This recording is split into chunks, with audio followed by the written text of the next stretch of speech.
Les Français de NBA, on essaie de faire un espèce de tour d'horizon une fois tous les 2 mois de chaque saison pour justement faire un état des lieux de nos petits Frenchies. Globalement, je te pose la question avant d'aller joueur par joueur, globalement, comment tu sens cette saison des Français, Erwan? C'est bizarre, hein? On a connu mieux. Hein. On a connu mieux. On a quand même connu mieux. Hein. On a eu quand même un peu plus de choses à se foutre sous la langue sur ces dernières années. Ouais. Là, c'est pas quand même la plus belle année des Français. Et pour revenir sur le débat qu'on a eu jeudi dernier, où on imagine, il est peut-être possible que Tony Parker puisse arrêter d'ici 2 mois. Je me dis que la NBA, les Français NBA, ça, waouh. Ça me fait penser à une déclaration. Est-ce que c'est Tony Parker qui avait dit ça à Ronnie ou un truc comme ça? Je sais pas si tu te souviens, genre il y a 10 ans. On parlait c'était avant que Boris devienne voilà, 6e homme de l'année et tout ça. Il avait dit, mais le problème des Français en NBA, c'est qu'il y a moi qui suis trop fort, et puis après, il n'y a que des role-players. Je sais pas si ça te parle, cette déclaration, mais c'était vraiment la pige. Il répondait à je sais plus qui, je crois à Ronnie Turiaf, et il avait dit une dinguerie comme ça, ce qui était totalement vrai à l'époque, puisque Tony était déjà sur la Lune et les autres végétaient un peu. Alors, du coup, aujourd'hui, on a pas mal de bons joueurs, mais pas de grands joueurs. Commençons donc vite fait par nos amis de Charlotte. On en a parlé longuement de Tony Parker jeudi dernier. Est-ce qu'il allait prendre sa retraite? Mais on en dit quand même un mot. Vous nous dites dans les commentaires ce que vous en pensez. Notre ami Tony Parker est en Cannes et fait peut-être sa dernière saison en NBA. Hein, Juan?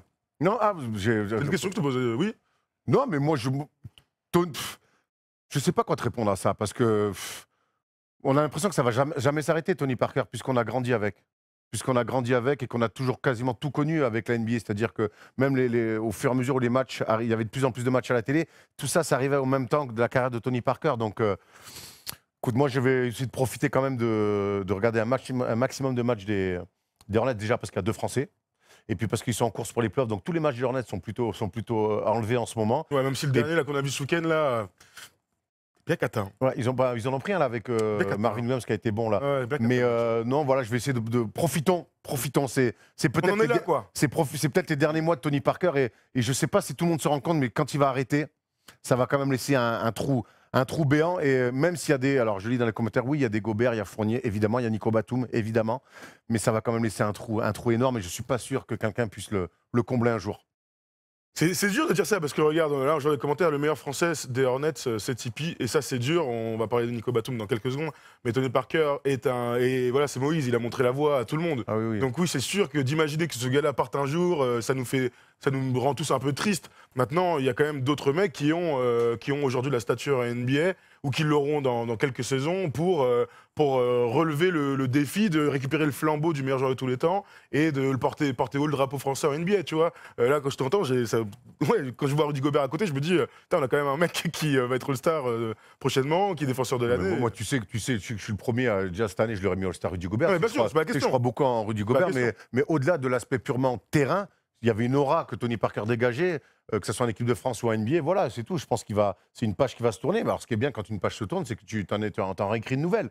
Non, mais alors oui, après moi, c'est complètement génération. Il a mon âge, donc j'ai tout suivi.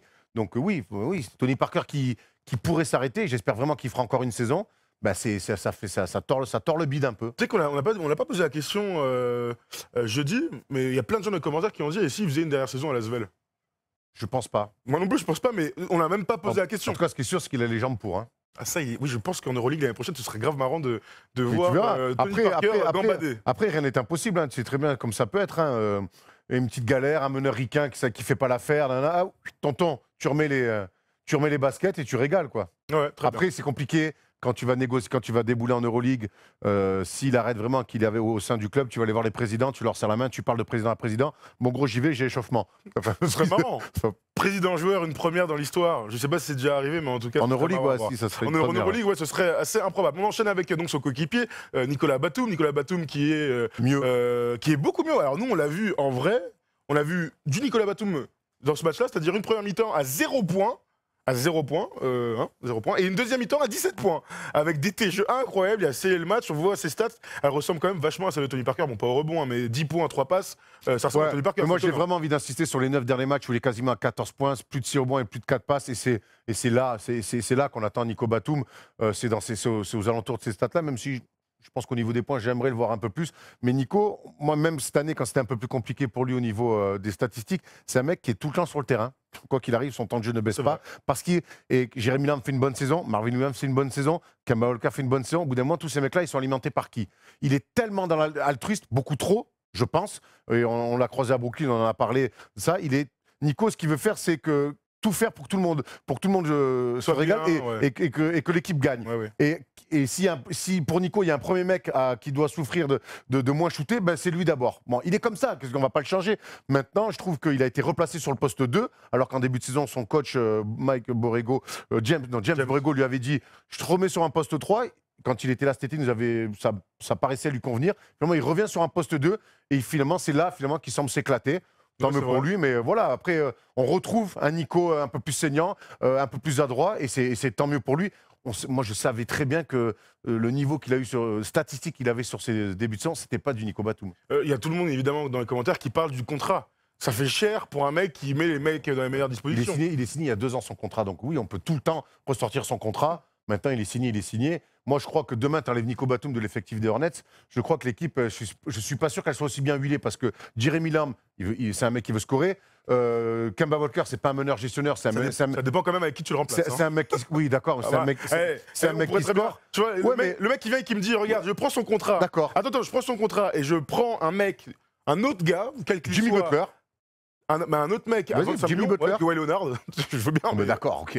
Un mec de son niveau de contrat. Il a mais Kawhi Leonard, il va pas signer 25 millions. Mais c'est pas mon problème, ça. Je suis en 2018-2019, je regarde les mecs qui ont le même contrat. Je me dis que. Non, ça, c'est de la malhonnêteté intellectuelle, ce que tu dis. Ah ouais, d'accord. Mais de dire, je remplace Nico par Kawhi Leonard, ça va être mieux. Tu me dis, si on enlève Nico Batum texto froidement comme ça, je te dis, tu t'enflammes. Moi, je peux te dire que c'est l'huile de ce collectif des Hornets. Ça, c'est sûr. Voilà. Et que si tu l'enlèves, il y a des mecs, peut-être, qui vont scorer plus que lui, certainement. Par contre, t'as la moitié de l'équipe qui vont faire la gueule parce qu'ils vont plus voir une gonfle. Donc on est sûr que si Jimmy Butler était dans l'effectif, ce serait pas meilleur. Par exemple, je trouve que c'est un meilleur exemple que Kawhi Leonard. Évidemment, tu mets Kevin Durant à la place de Nico Batum. Nico Batum, le premier, te dira, oui, l'équipe va. Kevin Durant, je parle vraiment des mecs équivalents. Moi, je te parle. En gros, il a un contrat de ce niveau-là.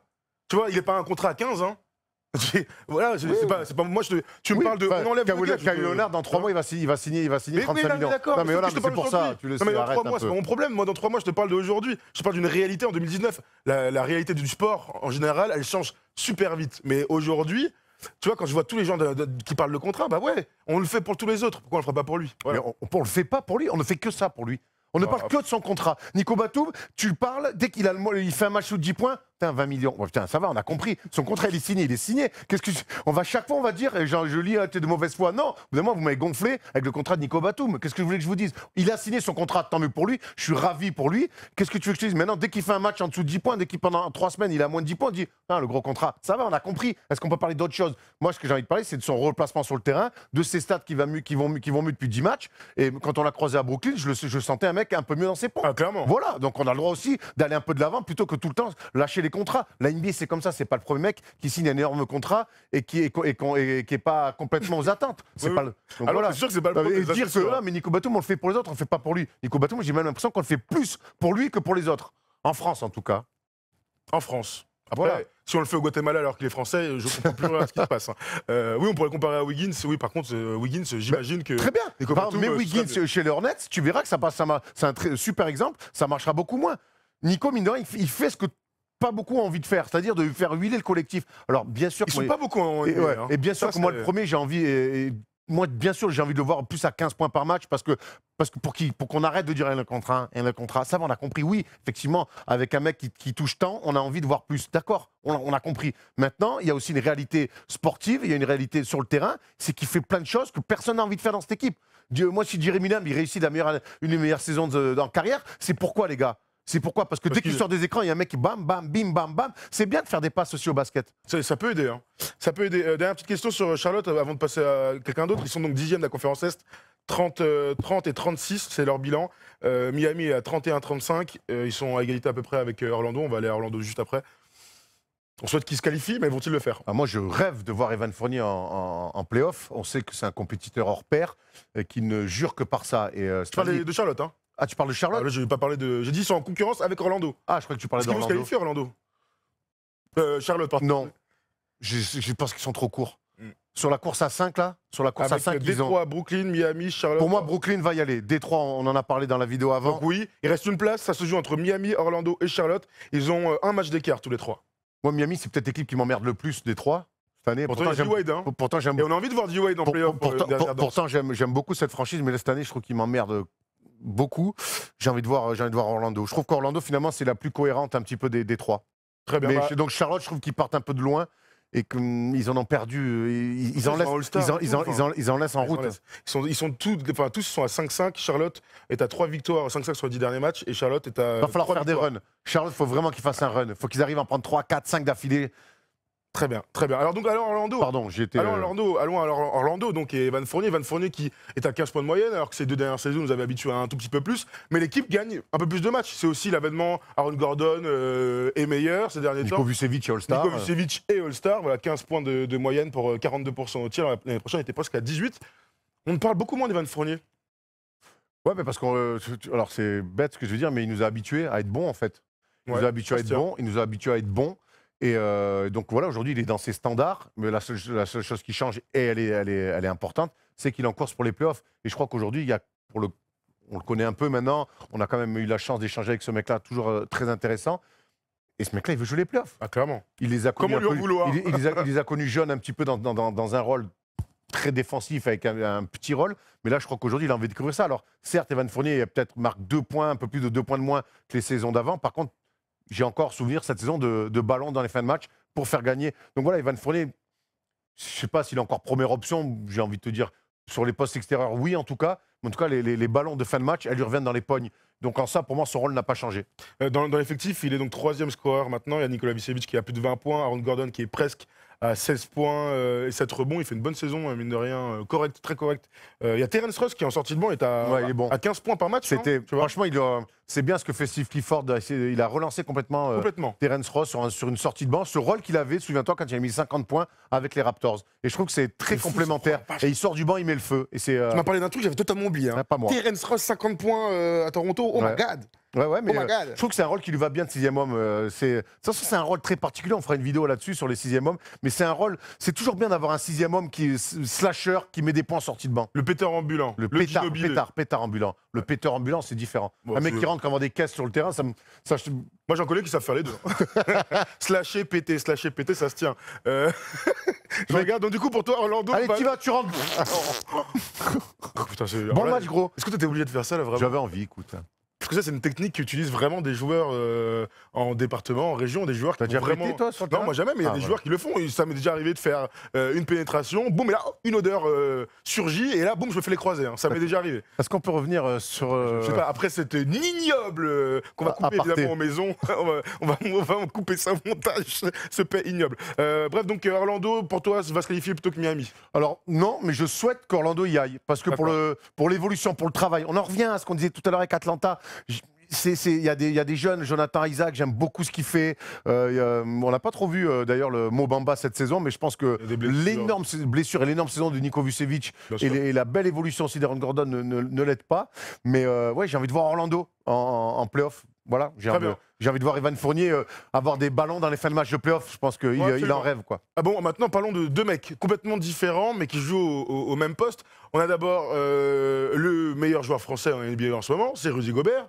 Rudy Gobert qui enchaîne les performances de très haut niveau. Hein. Je suis allé regarder un peu ça, regarde ses stats sur la saison. Il est dans ce qu'on souhaitait de son évolution, c'est-à-dire qu'il est à plus de 15 points. Merde, quoi. Bon, au rebond, il est royal, au bloc aussi, mais voilà, c'est un joueur à plus de 15 points de moyenne en NBA. Et c'est ce qu'on souhaite depuis très longtemps. Alors, il prend quelques posters dans la gueule en ce moment, mais une fois de plus, si tu vas jamais au contre, eh ben, effectivement, tu n'es jamais sur les posters. Par contre, il en met aussi des vilains. Je l'ai vu faire son speed move assez incroyable. J'ai bien aimé son duel avec Joachim Noah, dont on parlera certainement tout à l'heure. Mais clairement, Rudy, et tu vois, c'est pour ça que quand on parlait de sa non-sélection All-Star Game et de sa réaction où il avait été ému et il en avait un peu pleuré, finalement, derrière, il a eu une réaction de champion. Donc, on ne va pas refaire le débat, mais voilà, il est dans son évolution. Il a eu un titre l'année dernière de meilleur défenseur de l'année. Et c'est jamais facile de confirmer. les saisons d'après. Et Rudy, Après, je pense. bon, Et Rudy, mais Après, il est dans une équipe. Il est pas MIP, le gars, il est défenseur de l'année, Ouais. il continuera à défendre. Oui, mais Bon, il est hein. dans un. De toute façon, tu as toujours envie d'enlever des choses, mais je comprends pas pourquoi. Non, je l'enlèverai, je Mais dis que en là, t'es en tout train de cas, dire, il est- difficile de confirmer il est un dans- il est- il est titre dans de un- défenseur de l'année. Bon, Il est attends. dans un environnement, Ah. il est dans un bon environnement chez le Jazz, ça évolue bien. Et lui, ses stats, voilà, quand on le voit quasiment 16 points par match, Ouais. waouh! Quasiment à 16 points, ouais. C'est vraiment ce qu'on appelle à la moyenne haute, hein. 15,4, quasiment à 16. Wow, Marseille bon comportement, j'ai pas dit à 20 points, j'ai dit à 16. Ouais, mais- Bon comportement en classe, On a Non, rendu, ouais, on a non, rendu normalement, la on a règle, rendu au-dessus. La règle, normalement, c'est quand t'es entre 15 et 15, 4, 15-5, tu mets plus de 15. Et quand t'es à 15-6, 15-7, 15-8, tu fais presque 16 points par match. Moi, je dis bravo, je dis plus quasiment Bravo, 16 mais- points par match. Bravo. Non, mais par contre, sans déconner, il a des stats et il fait des matchs assez incroyables. On se rappelle de son mois de février où des 26-17, je vois ça. Alors oui, il y a des défaites et tout, mais des 20 et 13, tu vois, des matchs à 20 et 15 qui s'enchaînent. Et dans la domination aussi, c'est important de l'y voir. Je l'ai vu aussi, j'ai vu une petite déclat où on disait que c'est vraiment le mec qui a le plus d'impact défensivement de toutes les NBA et on le dira jamais assez. C'est un monstre du rempart défensif, qui sent bien les coups dans ce rôle de goalkeeper, là, de gardien de but, où voilà, il va aller gêner les teardrops, les mecs qui vont au lay-up, qui vont au dunk, il va prendre des posters, ça fait partie de la vie d'un pivot défensif, mais il n'empêche qu'il est très fort, et puis il y a aussi cet aspect offensif, dont on parle pas trop, mine de rien, mais lorsqu'il fait un écran qui s'ouvre et qui va au cercle, ben, c'est un des tout meilleurs de toutes les NBA, il prend de la place, il sent bien les coups, et puis il a des membres quand même Ouais. extraordinaires, donc Il met voilà. ses lancers. Ouais, franchement, il a 64%, je crois, au tir au lancer franc, ce qui est tout à fait honnête. Voilà, donc c'est toujours pareil. On connaît sa marge de progression, c'est-à-dire que si un jour, hein, là il a 26 ans, si un jour il a un move régulier, un petit hook main gauche, main droite au poste bas, eh ben, tu lui donnes des ballons et ça donne de l'alternance aussi à ton équipe. Et derrière, lui s'éclatera encore plus. Je pense qu'on n'y est pas encore, mais un jour, il le sera peut-être. C'est du tout bon. Je pense qu'il va enchaîner sa 3e campagne de playoff d'affilée. 3e, ouais, c'est ça. Ouais, Ouais. il me semble. Troisième. Donc c'est du tout bon. Non, c'est du tout bon. Il est dans une conférence très relevée. Bien sûr. Chaque fois qu'il a des mecs en face, il relève le défi. Il va rejouer les playoffs. Non, c'est une évolution parfaite. Il a que 26 ans. Il a 26 ans. Et le meilleur reste à venir. Il rentre dans, en plus pour les pivots, il rentre dans ses Ouais, meilleures c'est années. ça, le meilleur reste à venir pour notre ami Et il sera Rudy. le temps Tant un mieux. jour. Hein. Et là, il a fait une saison de All-Star, il n'est pas pris, moi je l'ai dit, parce que la concurrence est extraordinaire. Certes. S'il avait été à l'Est, il serait dans le 5, le gars. Donc, non, mais c'est ça qui est Bon, complètement il y a un beat quand même, mais. Moi, je connais pas Joël Embiid. Donc, enchaînons sur un autre Français qui, alors lui, qui détonne, hein, mon ami.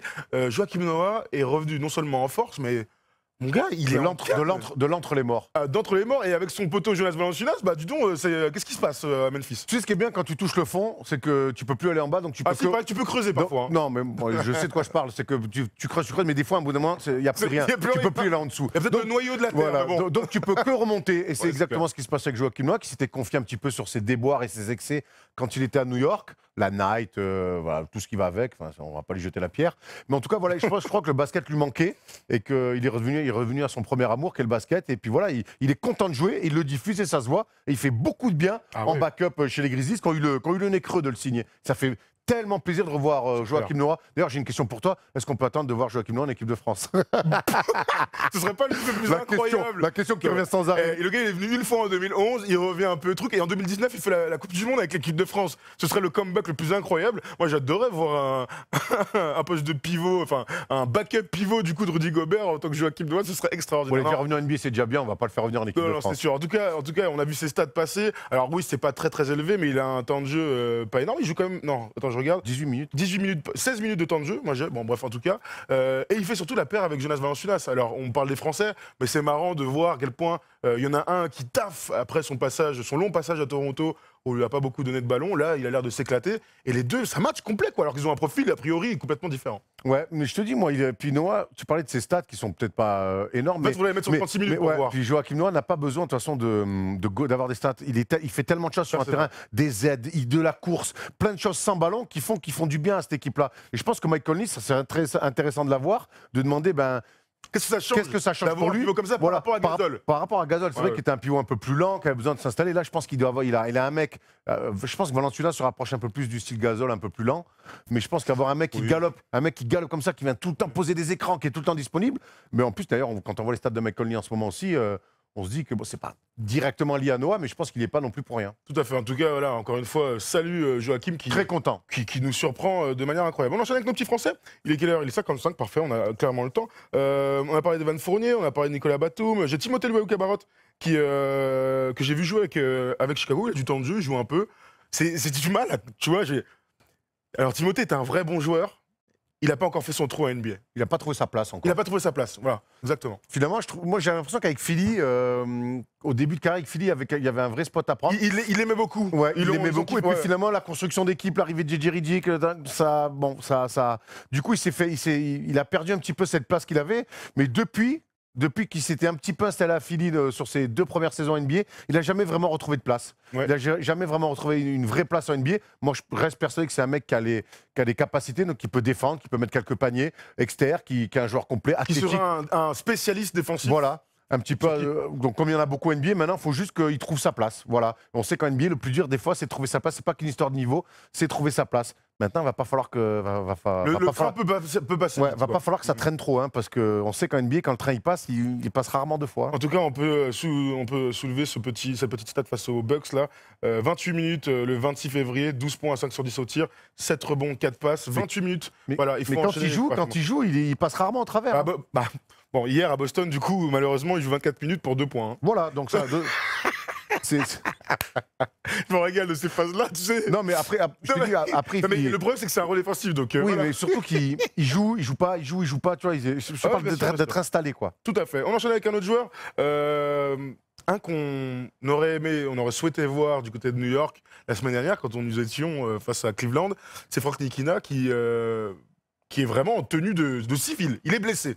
Il est blessé. Il est assistant coach, ouais. Il est assistant coach. Turtle avec un bout turtleneck la dernière fois. Homme de goût, apparemment. Homme de goût, apparemment. Et du coup, ouais, difficile de. Saison quand même. Moi, ça me rend triste. Hein. Je te cache pas que ça m'attriste. Autant analyser la défaite du PSG face à Manchester, c'était compliqué. Autant analyser la saison de Frank Ntilikina, c'est tout aussi compliqué. Sans déconner, Ça fait moins mal quand même, je ne sais celle-là, pas ce qui se passe. Et je vais vous le dire, dans les vestiaires, on en a parlé avec Nico Batum à Brooklyn. Et apparemment, il était dans le package avec Porzingis. Ouais. Dallas voulait le récupérer et les Knicks n'ont pas voulu. Il compte sur lui alors. Les Knicks n'ont pas voulu et Nico moi, me dit mais il faut qu'il se barre. Il faut qu'il le lâche et qu'il aille ailleurs s'éclater, qu'il aille ailleurs jouer parce que New York c'est trop compliqué le contexte. Et voilà ce que m'a confié Nico Batum. Et je suis pas loin. Alors moi j'ai envie de voir un Français moi réussir à New York, Bah oui, vraiment. clairement. Mais il faudrait que ce soit un Tony Parker.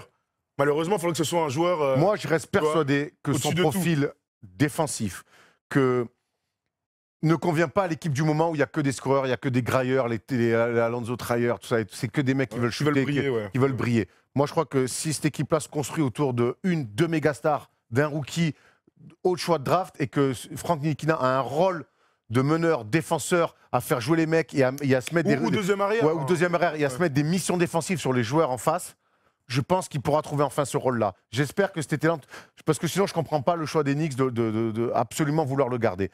Moi, je reste persuadé que son profil de défense, quand tu veux construire une équipe, si tu attires Durant, si tu attires Kyrie Irving, il va falloir envoyer des mecs en mission défensive.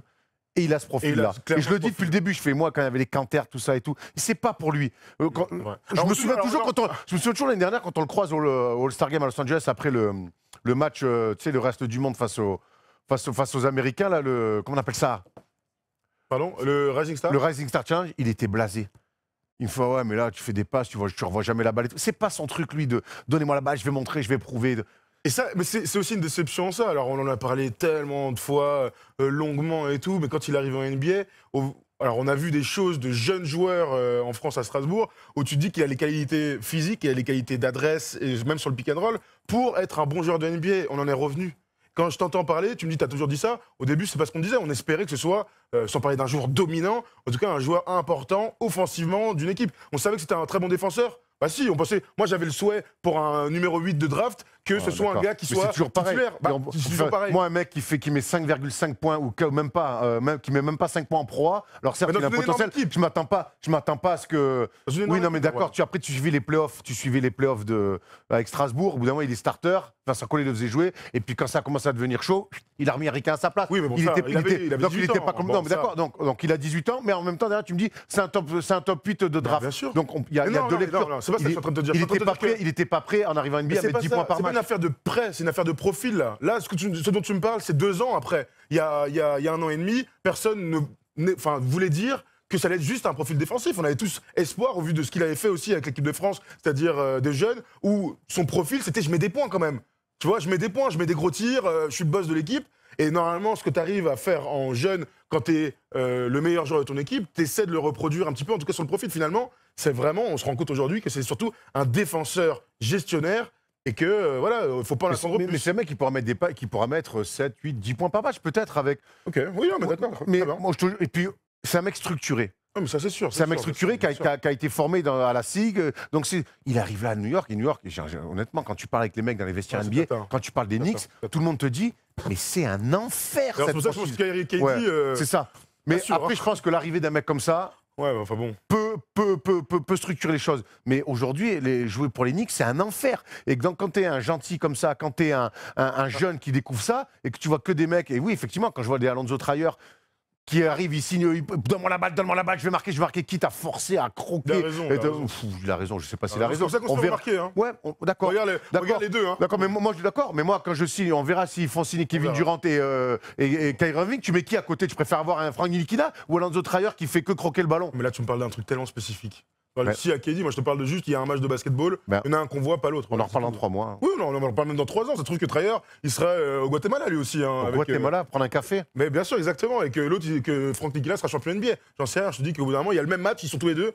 Et il y en a un qu'on voit plus que l'autre. Bref, il nous reste 2 petits Français dont il faut parler. Eli Okobo qui joue beaucoup moins ces derniers temps du côté de Phoenix. Et quand je parle de beaucoup moins, c'est vraiment beaucoup moins. J'ai qu'un seul match là depuis le 22 février, 2 minutes, 2 points face aux Knicks.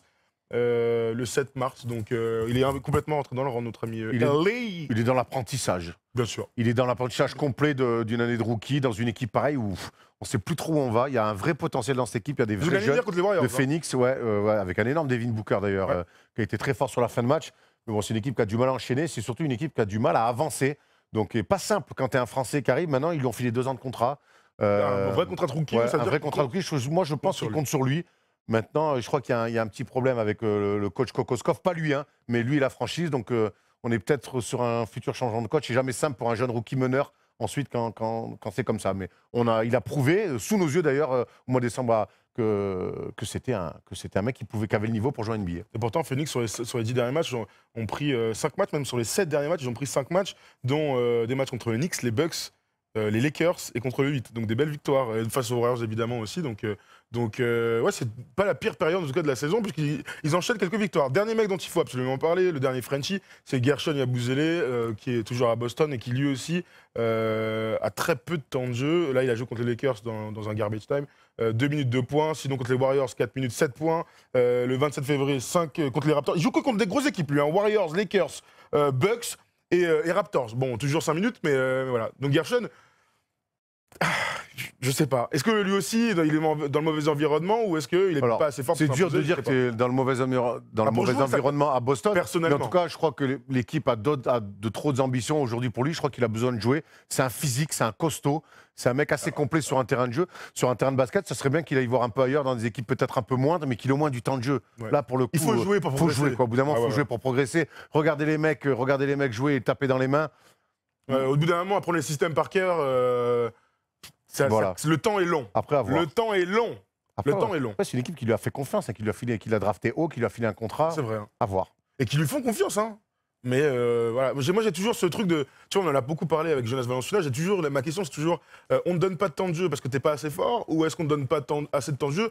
Enfin, t'es assez fort, mais le vrai problème, c'est que t'as pas de temps de jeu. Tu vois ce que je veux dire? Là, il a une vraie concurrence sur le poste. Non, mais bien sûr, mais je alors Ford, Marquis Morris. C'est une catastrophe. Non, mais on attend Gershon. Jalen Brown, merde. Poste 4 comme ça, à Boston, quand tu veux être champion. Ouais. Oui, je te confirme.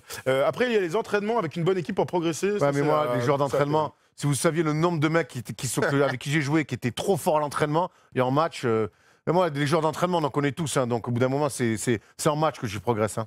C'est en match que tu progresses. C'est en match, tout à fait. Merci les amis, vous avez été très nombreux là. Vous êtes plus de 1200, ça fait grave kiffer. Il nous manque Yann Maïmi.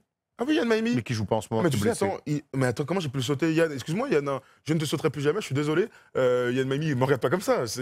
Pourquoi est-ce que dès que je dis sauter, il doit y avoir un truc bizarre? Yann Dans Maimi, la il vient liste, quoi? dans la- Il est blessé dans une équipe des Wizards qui est en pleine La galère tête de Bradley de Beal. Bradley Beal hier. Oh là là. Et puis tu vois, Yann, il a clairement le profil. Au bout d'un moment, quand les équipes, ça marche sur ça se marche sur la tête, ça avance pas. Yann, voilà quoi, c'est un leader de vestiaire, c'est un mec qui peut Un parler. Mais adulte, là, ouais. quand l'équipe elle tourne plus rond comme ça, qu'est-ce que tu veux qu'il fasse? Et puis il est blessé en ce moment, il joue pas. Ça fait Ouais. au moins une dizaine de matchs qu'il rate. Et je regarde vite fait son contrat parce que. Non, il lui reste 1 an de contrat. Il lui reste 1 an de contrat. Je crois que j'avais un doute avec. Était-il en fin de contrat cet été? Non, l'année prochaine, il a encore ce petit contrat rondouillet qui monte quand même à 15,4 millions de dollars. Il y a de quoi voir venir. Il a de quoi voir venir notre ami Yann Maimi, qui est un superbe chroniqueur, ça c'est vrai. Un mec adorable et qui est super intelligent. Ouais, ça c'est vrai. Ouais, on est d'accord. Ah oui, toujours un plaisir d'échanger avec Yann. Ouais. Absolument. On a fait le tour. Je vois Thabo Sefolosha, il est suisse, les gars. Ça. T'as bossé Folchon les Suisses, mais on l'aime bien. Mais il est dans la rotation à Utah. Mais Et quel ça se passe joueur. pas trop Et mal toujours pour Air lui. Max, hein. Toujours en Air Max. Toujours Air Max. Tu sais que tout à l'heure, on pensait à Timothée Loué-Cabarot et je me disais profil défensif, un peu comme Thabo Sefolosha. Et puis tout d'un coup, j'ai eu un flashback. Le Cap 2011, Fenerbahçe. Fenerbahçe, Euroleague. gros, c'est pas un joueur défensif, ça. On l'appelait Kobe. Il était extra en step back dans la gueule, fort. Et il va en NBA, le gars, c'est un gars qui prend des petits shoots dans le corner, qui a pas jamais la balle dans les mains. Ça, c'est quand même la grande différence entre la NBA et le reste du monde. Il y a des gars quand même qui sont extraordinaires en Euroleague et en NBA, bon, bah, ils sont dans des rôles Mais la obscurs. NBA est beaucoup plus un championnat de spécificité. Un scoreur, un défenseur, un Mais rebondeur. ça, c'est le très haut niveau qui Voilà. veut ça. C'est normal. En Euroleague, c'est un peu moins ça. Ouais, mais c'était une superstar. Tu vois, son passage Ouais, il est ouais, je sais. incroyable. Ah oui. Là, je te parle pas d'un mec spécifique, je te Mais parle d'un gars qui. ça montre a bien, dominé. ça montre bien qu'en NBA, tu as les meilleurs joueurs du monde à chaque poste, avec des spécificités. C'est ça. Voilà. C'est vrai. C'est-à-dire, regarde un mec comme Nando qui froisse l'Euroleague. En Exactement. NBA, le fait qu'il soit un petit peu justement touche à tout, ben, ça a presque été contre-productif pour lui, alors que c'est un super joueur. Alors que si il y a des mecs bien moins doués que De Colo, qui ont eu des vraies carrières NBA, mais juste parce que fort défenseur, parce que juste shooter André exclusif. Robertson, on en parce parlait que, tout à l'heure. ouais, ou shooter exclusif, ou slasher, tu vois, mais voilà, avoir une spécialité. Moi, les coachs là-bas, ils sont très pragmatiques. J'ai besoin de ça, je prends ça, parce que toi, tu fais ça. Clair. Voilà, ce truc de touche à tout, comme on peut avoir en Europe, les Lioul, les De Colo, de ça et tout. Et donc, petit conseil, ça me fait penser à ce qu'avait dit Ali Traoré quand il est venu sur le plateau. Lorsque vous avez une qualité, travaillez-la à fond. C'est important de progresser partout. Mais mec, si t'as un intérieur fruste, comme disait Ali, travaille ton hook à fond. Fais que des hooks, parce que si t'arrives à mettre Voilà. 6-7 hooks. Qu'est-ce qu'il y a, Erwan? La NBA, c'est du spectacle, alors qu'en France, c'est le plus tactique, plus compliqué. En Euroleague, c'est plus tactique, peut-être, et plus compliqué. Tu m'as En coupé pour France, ça, là, vraiment. en France, c'est pas toujours tactique quand même. Surtout moche. Bref, pardon. Mais on adore la duplité, évidemment. Merci de m'avoir coupé, alors que c'était plus intéressant de parler de ça. On s'en fout de la tactique française. Erwan. Pardon. Bref, on a fait le tour de nos 3 petites vidéos. Il n'y en avait que 3 et pas 4 aujourd'hui. Merci beaucoup de nous avoir suivis. On vous rappelle que donc demain soir, il n'y a pas de radio comme avait été annoncé jeudi. On se retrouvera la semaine prochaine. Donc jeudi, Steph ne sera pas là, mais on aura un super invité qui est à fond basket. On vous garde un peu de surprise. Vous verrez sur ses réseaux à lui. Et puis voilà, nous on se retrouve mercredi pour le foot. Il y a Lyon-Barcelone. Donc on est en débrief sur la chaîne First Team Sport. On a fait des chiffres incroyables sur le Incroyable, PSG. merci On est beaucoup, hein, ravis. vraiment. On est ravis. Ceux qui, on sait qu'il y en a beaucoup qui nous suivent du basket et du foot, donc on est vraiment ravis que ça vous plaise et comme ça vous pouvez voir mes larmes de sang sur le dernier Et puis on rappelle que pour les fans de vélo et de rugby, il y en a aussi sur la chaîne First Team Alors, Sport. Il y a aujourd'hui, encore du les rugby, émissions. Et là, d'ailleurs, on va tourner la l'émission rugby. magnifique victoire de l'équipe de France face à l'Irlande. Ils ont gagné la deuxième mi-temps, Oh, à ce qui paraît. à ce qui paraît. On va laisser nos amis spécialistes en parler plus tôt. Merci à tous, on vous souhaite une excellente semaine et puis on se retrouve sur les réseaux sociaux comme d'habitude. Salut, ciao.